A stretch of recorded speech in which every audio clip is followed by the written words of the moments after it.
From the editors of Relish.com, we bring you Moveable Feast with host Alex Thomopoulos.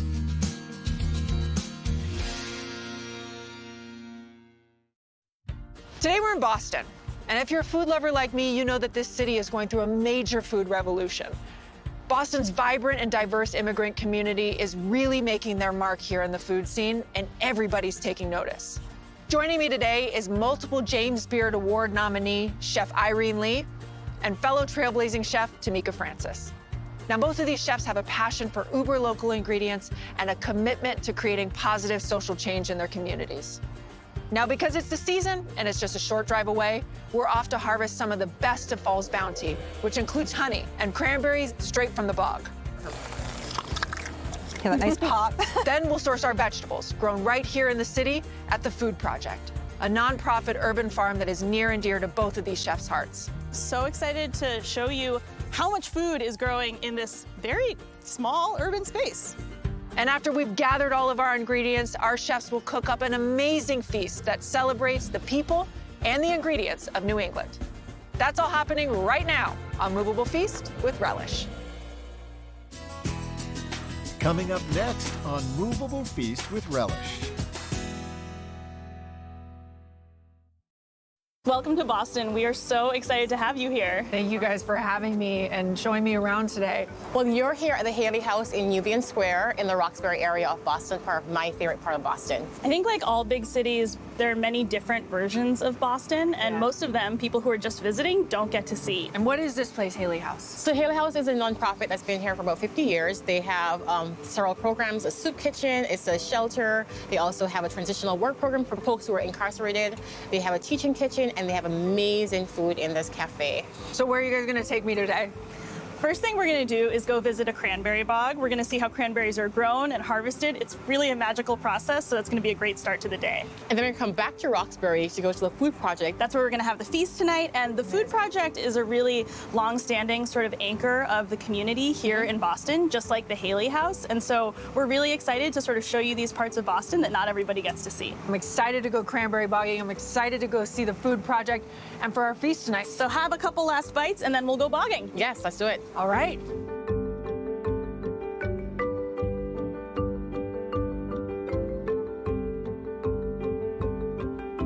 I'm so excited that we're here at Corpin and Cranberry Farm. This is Wampanoag territory, and I'm thrilled that we have Adrienne here to tell us all about the farm. Thanks so much for coming out and joining us during harvest.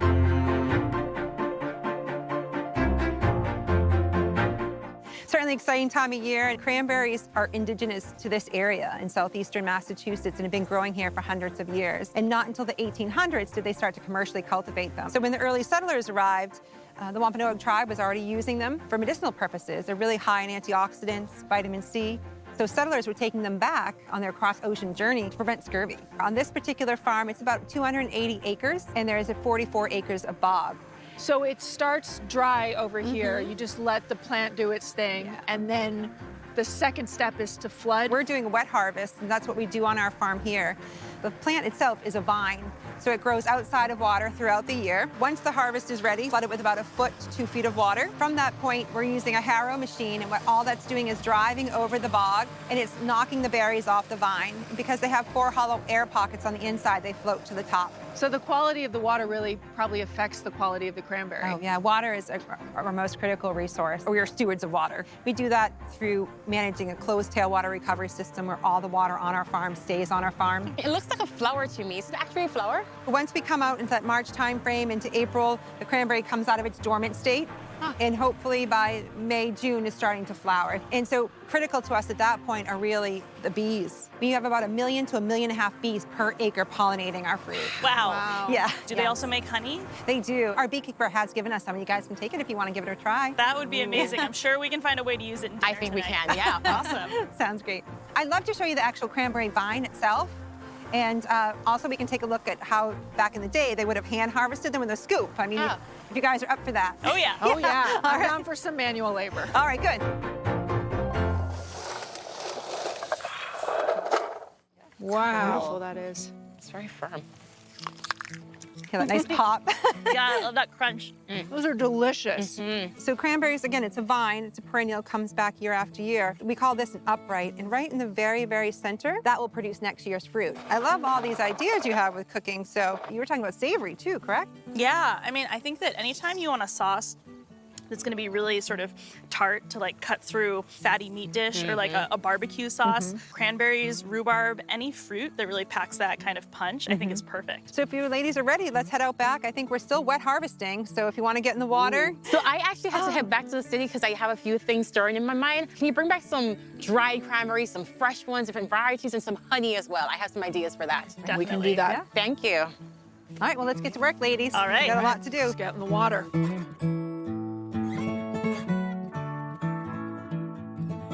Excited, it's like being in a ball pit full of treasures.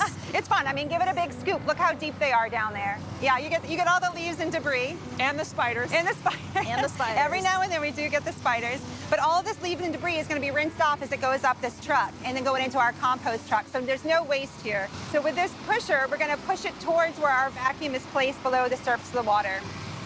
So with a perennial crop, there's some long-term sustainability. We're not planting it every year.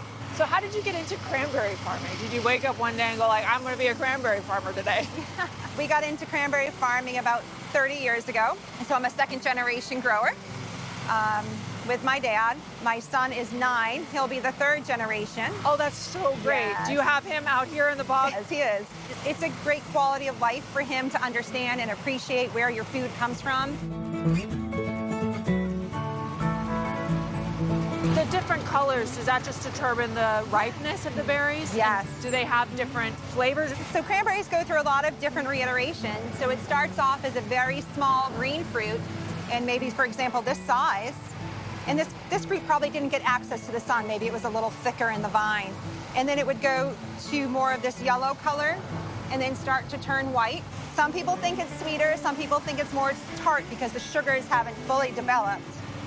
And then it will move to this, you know, that gorgeous red color, and then finally to this beautiful crimson color that you're probably most familiar with. I'm noticing that this is getting a lot smaller in size. That means you're working hard. Is this how you bring the cranberries in? A line around us we call a boom, and so when it started this morning, it was out maybe about 1/4 of this whole field. Wow. And we bring it in tighter and tighter. It's very cool.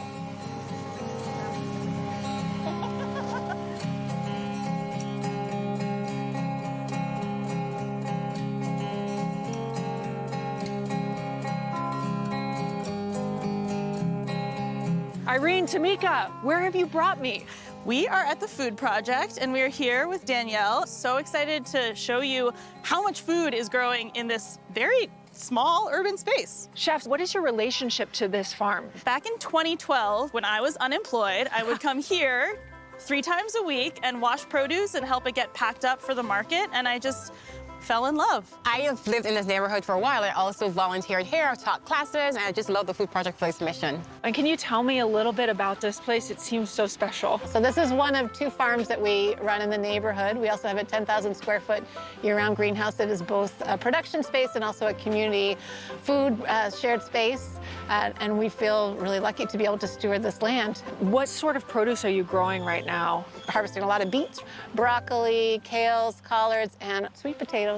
And Danielle, you also grow a lot of crops because they're culturally relevant to immigrant groups that live in this neighborhood. One of the things that we grow in a huge quantity are these tongue of fire shell beans, creamy bean that a lot of our Cape Verdean farmers grow a lot of. So, and how have you seen this program affect the community here? We're so lucky to work in a neighborhood where there's already a really rich history of farming and cooking. It just enhances like what's already happening.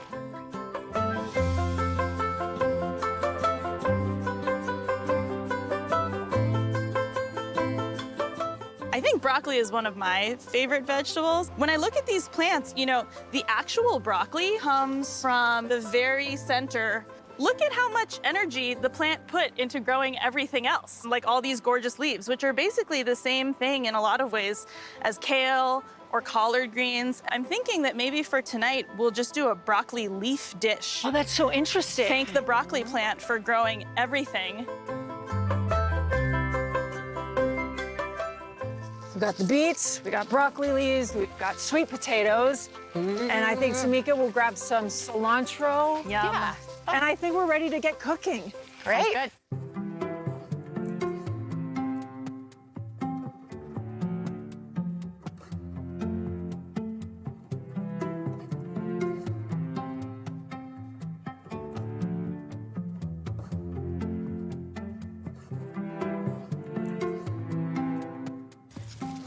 These scallions look beautiful, Danielle. Thank you. What are you gonna make with them? Of course, I am going to make scallion pancakes. Oh, I love them. Yeah, I'm really excited. I think it's so cool to get to see scallions actually growing, because once you get them in the store, like all of this is gone and all of this that's is gone. gone. And that's actually like where a lot of the flavor still is. That's So absolutely right. it's really cool to see. We always debate how much to clean them up for the market, because I agree with you, but people are used to seeing the tops off of them. Oh, definitely. I mean, I think some people think that you can only use the bottom part of the scallion. Just requires a little bit of different preparation. That's right. All right, Danielle, I think this is all I need. I better get cooking. Great.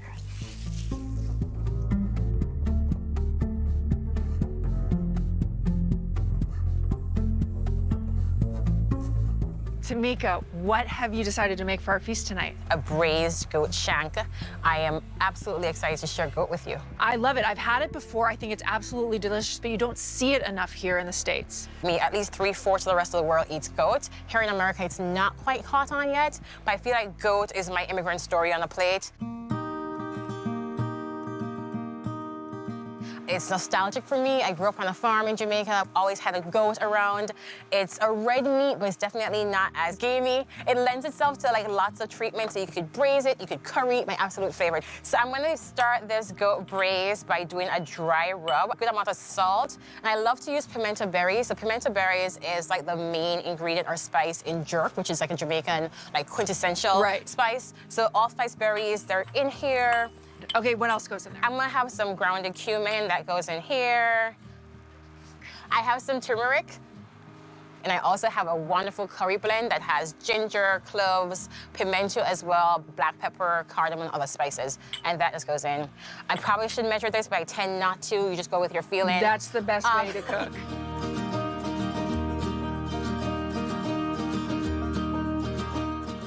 So this is a quintessential Jamaican jerk seasoning. A combination of the spices that would be in jerk, but also a little bit of curry and turmeric, which I think is very common in the Caribbean, also in Southeast Asia, in parts of Africa. And our cuisine comes from those places. And this neighborhood, Roxbury, has tons of immigrants from those communities. So I felt it would be a good fit. So tell me a little bit about food and folklore. Sure, I like to call food and folklore my love story to Boston. I've lived there for 15 years, have tons of friends in the farming and food community. We've always had a really good conversation about what we think is missing from the Boston food scene. Boston has lots of seafood, lots of steak, and that's amazing, that's great. But I think there's a newer American food story that's evolving. We want to be part of that. So we are sharing our food traditions from across the country and across the world through Food and Folklore dinner series. And you're telling all of those stories with local ingredients here. Yeah, so we try to source as locally as possible from local farms like the Food Project. We also try and get sustainably raised meat. And we also share our passion around social justice by paying folks fairly, because that doesn't always the case in our food industry. All right, Alex, so we have our dry rub on our 4 lovely goat shanks. Marinate them first, and we'll braise them off for about an hour and a half or so. So you have these beets from the Food Project we picked this morning. What are you going to do with those? Yeah, so we have 2 kinds of beets. We have golden beets and our classic red beets. So we're going to salt, pepper, olive oil, very simply. This goes into the oven around 400 degrees, around 45 minutes or so until they're nice and tender. We'll rub that nice skin off. I'm thinking slicing a few in disc, a few in like dice, so have some more texture. You're going to go to the oven. Yes. Get all this ready, and I'm going to go see Irene. Sounds good. See what she's going to make. See you back in a bit. Okay. Yeah.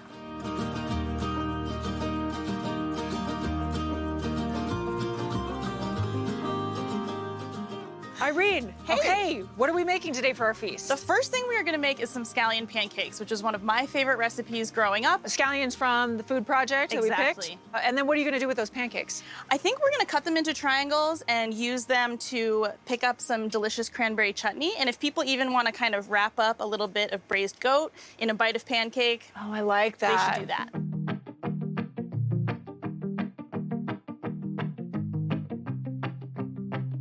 How did you get into food? I got into food totally by accident. Food was always the center of our family life when I was growing up. It didn't really matter what you were doing after school as long as you were at the dinner table at 6 o'clock sharp. But I really fell in love with cooking when I was in college. I loved going to the farmer's market every single weekend. And I didn't grow up religious at all, but I always felt like, oh, you know, I have this weekend tradition now and I go commune with nature and I hang out with all the people I like. So this must just be what church-going people feel like. Food became your church. Exactly. How would you describe your cooking style?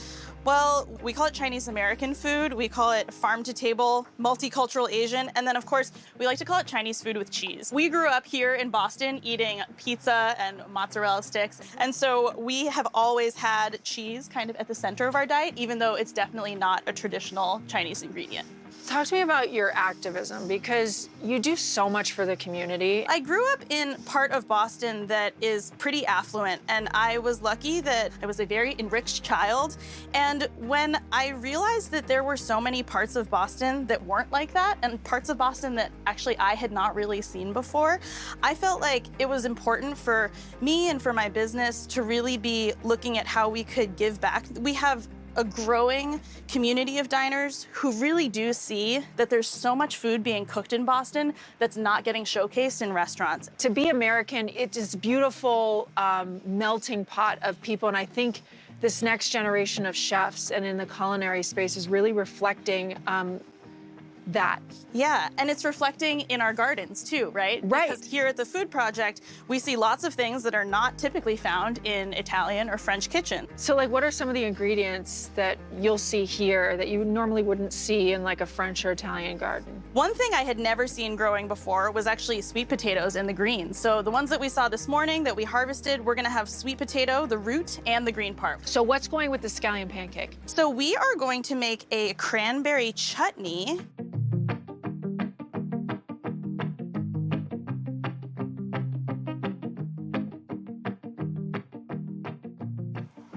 So we're just gonna give these a nice saute. And when we start to really smell the sage and onions talking to us, it'll be time to add those cranberries in. Great. And these are cranberries that we got this morning from the bog. Yes. And then if you could pass me that soy sauce. Sage and soy sauce. Delicious. Who knew? And then the last thing we're gonna add is a big spoonful of that cranberry honey. I think I'm gonna use the honey as well in my cocktail. Yum. All right. It's got such an interesting flavor to it. How much? That looks great. Perfect. And we'll stir that in. And then just let this cook down while we get back to our scallion pancakes. Cool. We're separating every layer of dough with a little coating of oil so that when we start cooking it, the steam pushes those layers up and you get all those nice, flaky, delicious pockets. I like a lot of scallions in my scallion pancake. So then, this is a lot simpler than French laminated pastry. So there's two parts. The first part is called It's a Snake. And we go, it's a snake, it's a snake. And we roll it up. And then the second part is called It's a Snail. So we take this roll and we kind of spiral it. We tuck its little tail under, and then we flatten it back out, and we're gonna roll it again.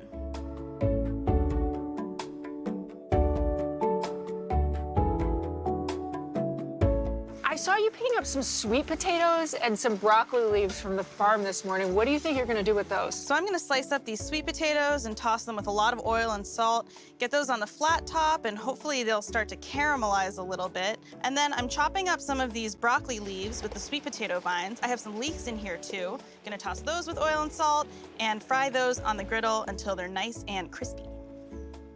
And then I'm going to grab some of that gorgonzola dolce and some garlic panko breadcrumbs to finish things off. I think Tamika's almost done with her goat and her beet dish. Mama's thirsty, I'm gonna go make a cocktail, and this feast is about to get started.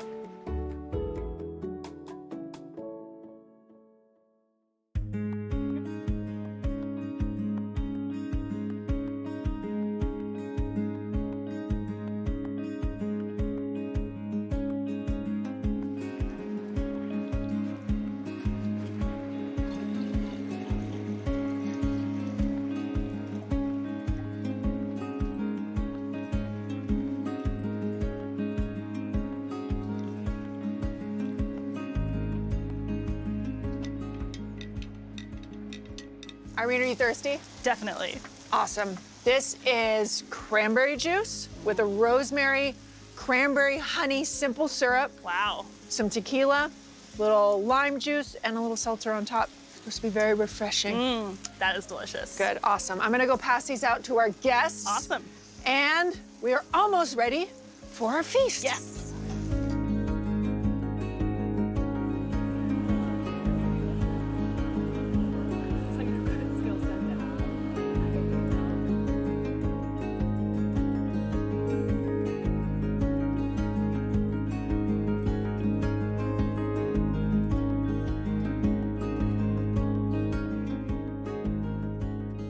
How's everybody doing? You guys good? Awesome. Welcome to our feast. Tonight's feast is a celebration of local ingredients, but more importantly, it's a celebration of local community. And Chef Tamika, Chef Irene, would you like to share with everybody what you made tonight? So I made a scallion pancake with scallions from right here at the Food Project, as well as a cranberry sage chutney, which is going to be great on the pancakes, but I think also might be delicious on the goat. And then we have a roasted sweet potato dish that has broccoli leaves, sweet potato vines, leeks, some blue cheese, and some crispy garlic breadcrumbs. That sounds amazing. We braised a goat shank in red wine, a little bit of cumin, coriander, some curry, and also some pimento berries with local carrots from here on the farm. It also has cilantro and also really fresh chives on top. My second dish was roasted golden beets, roasted red beets on top of a celery root puree with a top of chives and also cilantro on that. And I hope you enjoy the cocktail that features cranberry juice from cranberries grown right here in New England, a little bit of cranberry honey, and rosemary picked right here from the Food Project. Cheers, everybody. Enjoy.